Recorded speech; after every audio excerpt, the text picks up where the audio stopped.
Hello दोस्तों, झनक serial में बृजभूषण को जैसा कि गोली लग जाती है और गोली लगने के बाद बृजभूषण झनक को यही कहता है कि तुम अनिरुद्ध को बुलाओ, वो तुम्हारा साथ देगा। और झनक, जो भी मैं तुमसे बताया हूँ वो बेटा मेरी बातों को तुम ध्यान में रखना। वहीं झनक कहती है कि आपको कुछ भी नहीं होगा और गोली लगने के बाद वो इधर उधर मदद के लिए चिल्लाती है। आसपास लोग इकट्ठा हो जाते हैं लेकिन वो सभी यही बोलते हुए नजर आते हैं कि इस लाश के लिए कोई एम्बुलेंस तो बुलाओ। ये सुनने के बाद झनक का पारा चढ़ जाता है और सब पर जोर जोर से चीखती चिल्लाती हुई नजर आती है और अनिरुद्ध को कॉल करती है, जहाँ अनिरुद्ध बेचैन होकर तुरंत वहां घर से निकलने लगता है। वहीं अर्शी बोल पड़ती है कि क्या झनक किसी मुसीबत में है, जिस पर अनी कहता है कि तुम्हें सब कुछ पता है, जिस पर अर्शी कहती है कि नहीं। वहां तनुजा और शुभ उसे रोकने की कोशिश करते हैं लेकिन अनिरुद्ध नहीं मानता। अनिरुद्ध के साथ छोटौन भी जाते हैं और जब छोटौन और अनिरुद्ध वहां पहुंचते हैं तो इस तरह से बृजभूषण की हालत देखकर वो काफ़ी परेशान हो जाते हैं। जहाँ अनिरुद्ध झनक को संभालने की कोशिश करता है और कहते हुए नजर आता है कि मैं तुम्हारे साथ हूँ अनी, और मैं तुम्हारा ख्याल रखूंगा, तुम्हारे पापा को किया हुआ वादा मैं ज़रूर निभाऊंगा।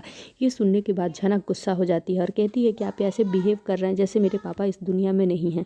आज तक मैंने आपसे कुछ भी नहीं मांगा, लेकिन बस मैं आज मांग रही हूँ कि मेरे पापा को ठीक कर दीजिए। वहीं झनक को संभालने की कोशिश करता है। इतने में छोटौन और पुलिस वाले भी आ जाते हैं, जो एम्बुलेंस मंगाकर बृजभूषण को एम्बुलेंस में रखते हैं। इधर सृष्टि मुखर्जी को इस बात का पता होता है। जहां विनायक जब ये खबर सुनता है कि बृजभूषण का मर्डर हो गया तो वो सृष्टि से कहते हुए नजर आता है कि मुझे तो तुम पर ही शक है कि तुम्हें पता है कि बृजभूषण का मर्डर हो गया। ये सुनने के बाद सृष्टि शॉक्ड हो जाती है। जहां विनायक ये कहते हुए नजर आता है कि कहीं ऐसा तो नहीं कि इस उदासी के पीछे खुशी छिपी हुई है, कहीं ये तुम्हारा ही तो काम नहीं है। जिस पे सृष्टि विनायक पे गुस्सा होती है। जी हाँ दोस्तों, अब आगे के एपिसोड में देखना खास होगा कि क्या ये सच्चाई सामने आती है कि बृजभूषण की जान किसकी वजह से गई है, और वहीं क्या झनक एक बार फिर आएगी अनिरुद्ध के घर, जैसा कि पहले उसकी माँ की मौत के बाद अनिरुद्ध के साथ झनक को यहाँ आना पड़ा था। अब उसके पिता की मौत के बाद अब देखना खास होगा कि अनिरुद्ध क्या वापस झनक को अपनी ज़िंदगी में और अपने घर में जगह देता है